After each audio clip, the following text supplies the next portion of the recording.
इस वीडियो में हम ERD डायग्राम से डेटाबेस डिज़ाइन डायग्राम बनाना सीखेंगे। हमारे पास कंसेप्चुअल मॉडल जो होता है किसी भी डेटाबेस का वो ERD कहलाता है, और उसकी इम्प्लीमेंटेशन अगर हम RDBMS में कर देते हैं, यानी कि रिलेशनल डेटाबेस मैनेजमेंट स्टूडियो या सिस्टम में, तो फिर हमारे पास फिज़िकल मॉडल मिल जाता है हमें, जिसको डेटाबेस डिज़ाइन डायग्राम या फिज़िकल डेटाबेस डिज़ाइन डायग्राम भी कहा जाता है। तो सबसे पहले जो है वो हम माइक्रोसॉफ्ट विजियो में ओपन करते हैं इसको। आपने फाइल पे क्लिक करना है, न्यू पे, उसके बाद कैटेगरीज़ के अंदर सॉफ्टवेयर एंड डेटाबेसेस। इसमें हमारे पास ERD अगर हमने बनानी हो तो चैन डेटाबेस नोटेशन यूज़ होती है, और अगर हमने डेटाबेस डिज़ाइन डायग्राम बनानी हो तो उसके लिए क्रॉस फुट नोटेशन हम यूज़ कर सकते हैं। तो हम जो है वो क्रॉस फुट नोटेशन जो है वो यूज़ करेंगे। हमने क्रिएट कर लिया है, हम इसका डिज़ाइन लेआउट जो है वो चेंज करते हैं। ओरिएंटेशन हमने इसकी चेंज कर दी है। ये हमारे पास डिज़ाइन। तो सबसे पहले हमें जो है वो यहाँ पे ऐड करनी होगी एक एंटिटी का टेबल। तो हमारे पास जितनी भी एंटिटीज़ हैं उसके अकॉर्डिंग उतने हमने टेबल्स बना के, तो उसके बाद हमने इसमें डिपेंडेंसीज या कार्डिनलिटीज़ जो है वो ऐड करनी है। तो सबसे पहले हम एडमिन को देखते हैं कि एडमिन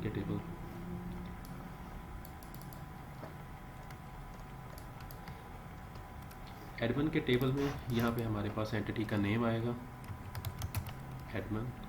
इसके बाद इसका एडमिन ID जो है ये प्राइमरी की होगी। इसके बाद इसके 7 और एट्रीब्यूट्स होंगे, तो इसके लिए हमें यहाँ से एट्रीब्यूट्स सेकंड कॉलम में ऐड करने हैं। टोटल जो है इसके 8 एट्रीब्यूट्स हैं, तो ये हमारे पास 7। एडमिन का एड्रेस होगा, एडमिन का यूज़र नेम होगा, इसके बाद admin full name, email, phone, password और इसकी यूज़र टाइप। अब इसी तरह से हमारे पास एक NGO का यूज़र है, और थर्ड हमारे पास यूज़र स्पॉन्सर का। तो स्पॉन्सर की ID,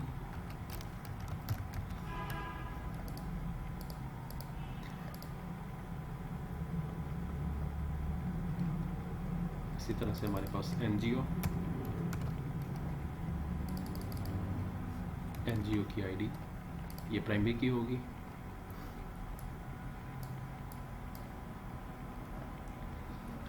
तो NGO के एक एक्स्ट्रा एट्रीब्यूट और होगा हमारे पास, इसका गवर्नमेंट का कोई भी रजिस्ट्रेशन नंबर या licence number, registration number.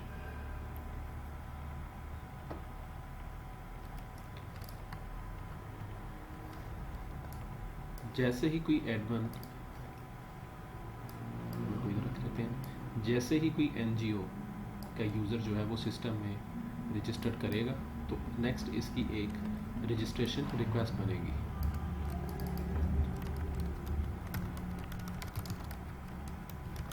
Registration request, तो इसकी हम रजिस्ट्रेशन रिक्वेस्ट ID, तो ये इसकी प्राइमरी की होगी। नेक्स्ट इसका NGO ID जो होगी वो इसमें फॉरेन की होगी, तो फॉरेन की को डिस्प्ले करने के लिए हम यहाँ पे यूज़ करेंगे फॉरेन की का सिंबल। इसके बाद इसका एक टाइम स्टैम्प होगा, जैसे ही रिक्वेस्ट जनरेट होगी तो उसकी टाइम डेटाबेस खुद ही ऐड कर लेगा, और इसकी रिक्वेस्ट जो है वो एडमिन ने अगर अप्रूव कर दी तो अप्रूव हो जाएगी, और अगर रिजेक्ट करेगा तो रिजेक्ट हो जाएगी। NGO जो है ये स्पॉन्सर को रिक्वेस्ट सेंड कर सकती है फंड्स के लिए, तो इसके लिए हमारे पास फंड रिक्वेस्ट की एक एंटिटी है, तो उसके लिए हमें फंड रिक्वेस्ट ID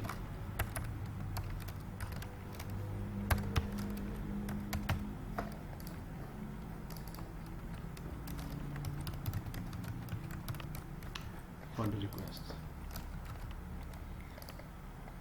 इसके लिए हमारे हर एक रिक्वेस्ट की जो इसने स्पॉन्सर को सेंड करनी है उसकी एक टाइटल, एक डिटेल्स, एनजीओ की आईडी जो कि फॉर्म की है तो हमने फॉर्म की यूज़ करनी है। इसके बाद स्पॉन्सर की आईडी, तो ये भी हमारे पास फॉर्म की है तो हमने इसको भी फॉर्म की के तौर पर सेट कर लेंगे। नेक्स्ट हमारे पास टाइम स्टैम्प जो होता है ये जैसे ही डेटाबेस में कोई रिकॉर्ड ऐड होता है तो ये खुद ही डेटाबेस का जो भी आप इंजन यूज़ कर रहे हो वो उसको ऑटो हैंडल करके तो उसकी एक आईडी सेकंड और टाइम वाइज एक आईडी जनरेट कर, एक उसकी वैल्यू ऐड कर देता है तो वो यहाँ पे आएगी।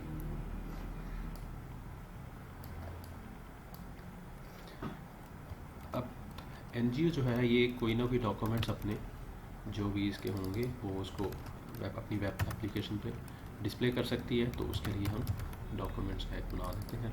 यहाँ पे हम लिख देते हैं डॉक्यूमेंट आईडी। अब इसका कोई टाइटल होगा, इसकी कोई डिटेल्स होंगी, एनजीओ की आईडी होगी, इसका टाइम स्टैम्प होगा, तो बाकी कुछ और एट्रीब्यूट्स हैं वो हम उसके लिए कुछ और एट्रीब्यूट्स की जो फील्ड्स हैं वो ऐड करेंगे।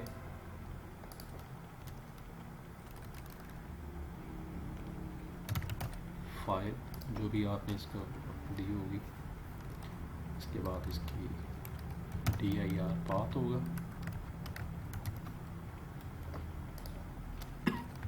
स्टेटस के ये विजिबल हो या ना हो, इनविजिबल हो या विजिबल हो तो उसके अकॉर्डिंग ये इसकी जो भी डॉक्यूमेंटेशन है वो डिस्प्ले होंगी।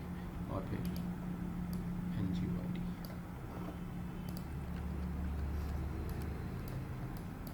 इसके बाद हमारे पास एक यूज़र स्पॉन्सर। तो स्पॉन्सर जो है ये फंड्स को ऐड कर सकता है, जब इसको रिक्वेस्ट मिलेगी तो उसके अकॉर्डिंग जो है ये फंड ट्रांसफ़र कर सकता है।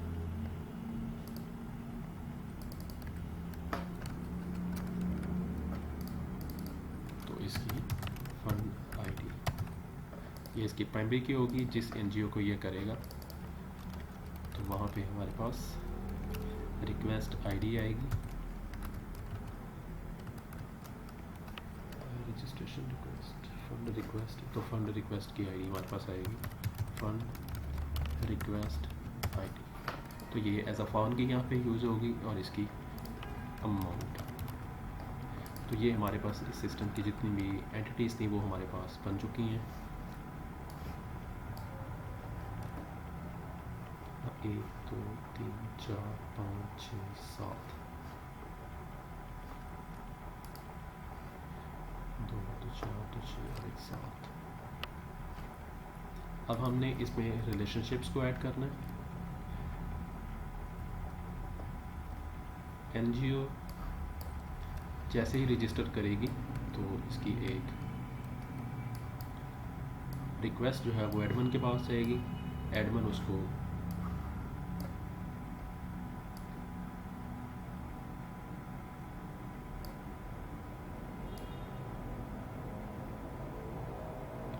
ये एज अ फॉर्म की यहाँ पे यूज़ हो रही है तो उसको हमें लिंक करवा देना। और ये क्योंकि एक एनजीओ जो है एक वक्त में एक ही रिक्वेस्ट भेज सकती है रजिस्ट्रेशन की, तो 1 and only 1। अब जब इसको रजिस्ट्रेशन रिक्वेस्ट जाएगी जो कि एडमिन को वसूल होगी, तो जैसे ही एनजीओ साइन अप करेगी तो इसकी एक रजिस्ट्रेशन रिक्वेस्ट जो है वो एडमिन के पास जाएगी, एडमिन इसको अप्रूव करेगा तो वो स्टेटस एज इसका जो है वो पेंडिंग से चेंज होके एक्सेप्टेड या अप्रूव्ड हो जाएगा, तो वो एनजीओ का जो यूज़र होगा वो उसको लॉगिन कर सकता है या अपनी प्रोफाइल को मैनेज कर सकता है। तो ये एज अ एनजीओ आईडी जो है फॉर्म की यहाँ पे यूज़ होगी। एनजीओ जो है ये डॉक्यूमेंट या फंड रिक्वेस्ट जो है ये भेज सकती है स्पॉन्सर को, तो उसके लिए इसकी आईडी वंस अगेन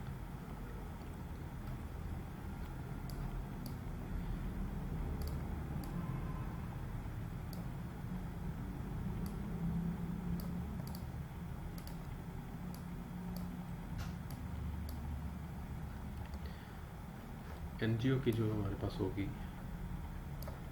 तो ये इसकी आईडी इसमें एज अ फाउंड की यूज़ हो रही होगी फ़ंड रिक्वेस्ट में।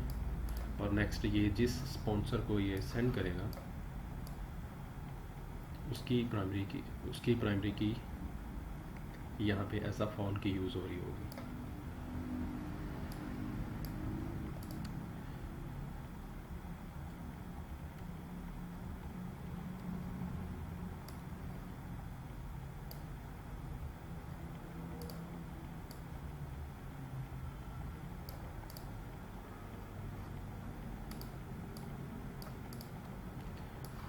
जैसे ही एनजीओ की जो रिक्वेस्ट इसको मिलेगी, तो स्पॉन्सर जो है ये इसके रिटर्न में इसको फंड्स ट्रांसफ़र कर सकता है। तो ये इस आईडी रिक्वेस्ट आईडी के अकॉर्डिंग इसको रिटर्न होगी।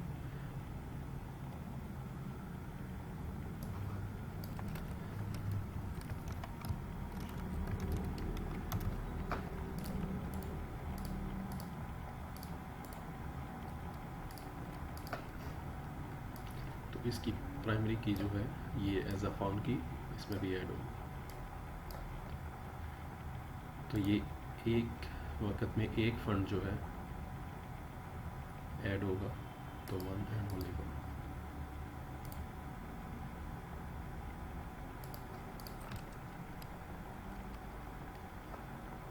एक एनजीओ जो है वो एक वक्त में एक से ज़्यादा रिक्वेस्ट को सेंड कर सकती है, तो वन आर मोर। इसका जो एंड है वो भी वन आर मोर।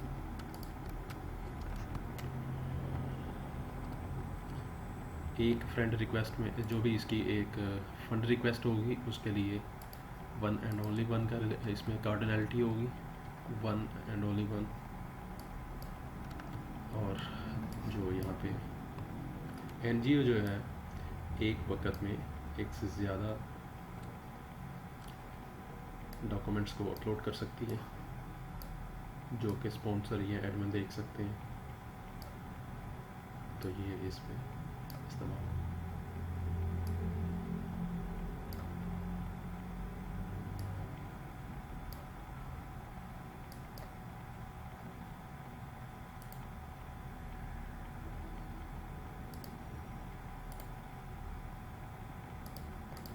तो ये हमारे पास 15 में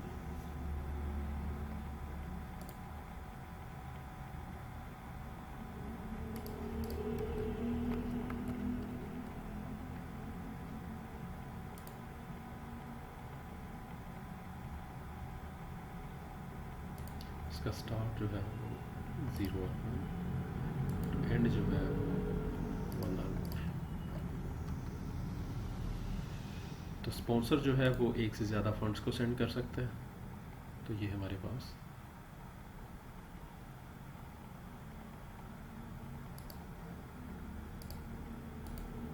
फंड्स जो हैं वो 0 और मोर होंगे, तो उसके अकॉर्डिंग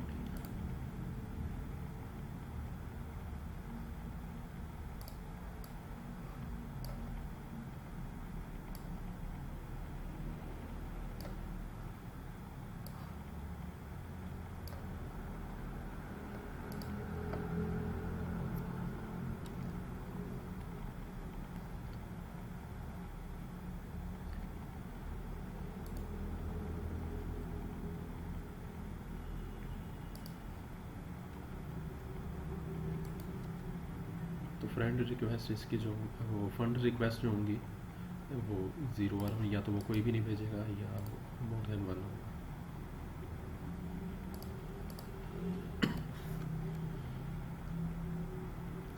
तो ये इसकी रजिस्ट्रेशन रिक्वेस्ट होंगी।